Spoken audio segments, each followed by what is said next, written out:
Salut à tous. Et comme on dit ici, Ayuan. Et comme on dit ici, Wanakam. Wanakam. Wanakam. Wanakam. Non,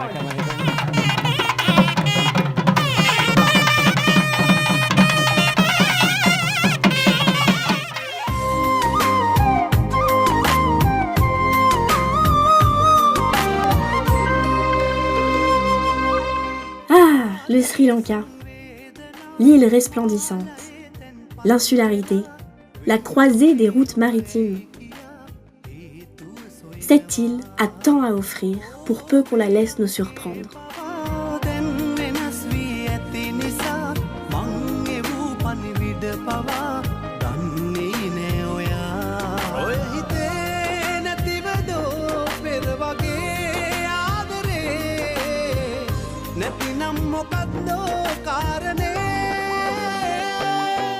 Si désormais le Sri Lanka se porte bien, il doit encore panser les blessures d'une société meurtrie par une guerre de 26 ans.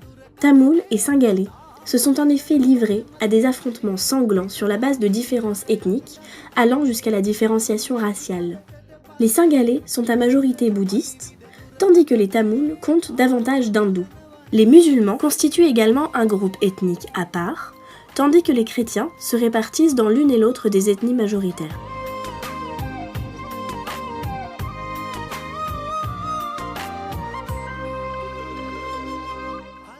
Depuis la fin de la guerre, l'heure est à la réconciliation.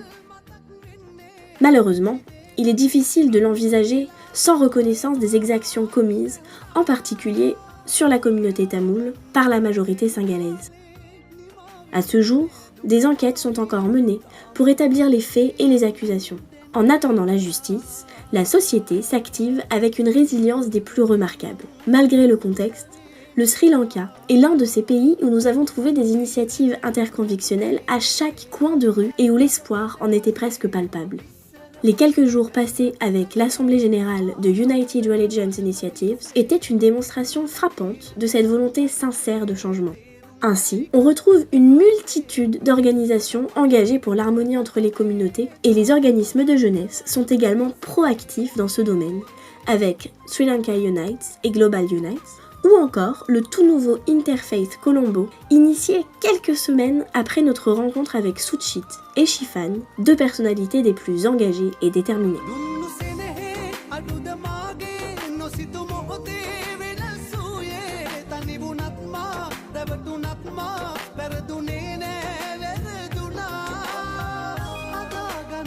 La route était parfois très longue.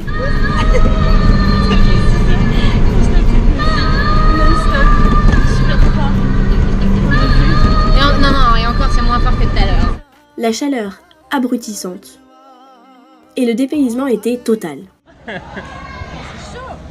you have spoon?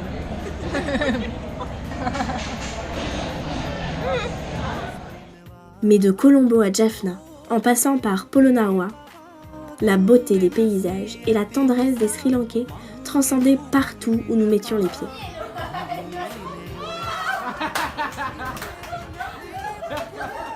On remerciera tout particulièrement Marjorie et Shamika, ce jeune couple franco-sri-lankais fraîchement marié, qui nous ont accueillis pendant presque toute la durée de notre séjour, avec une simplicité et une gentillesse déconcertantes.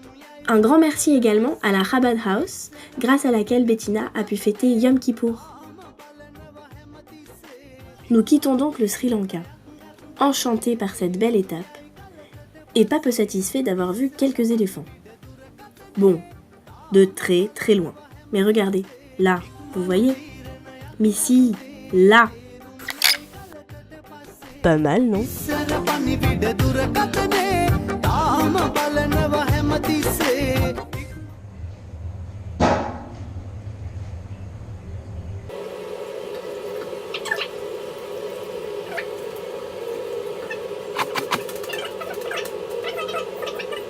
Pourquoi prendre du papier?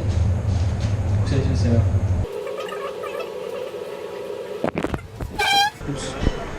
Voilà, donc comme je disais, je disais donc que... Ah non, il a parlé dans les toilettes devant la glace tout seul.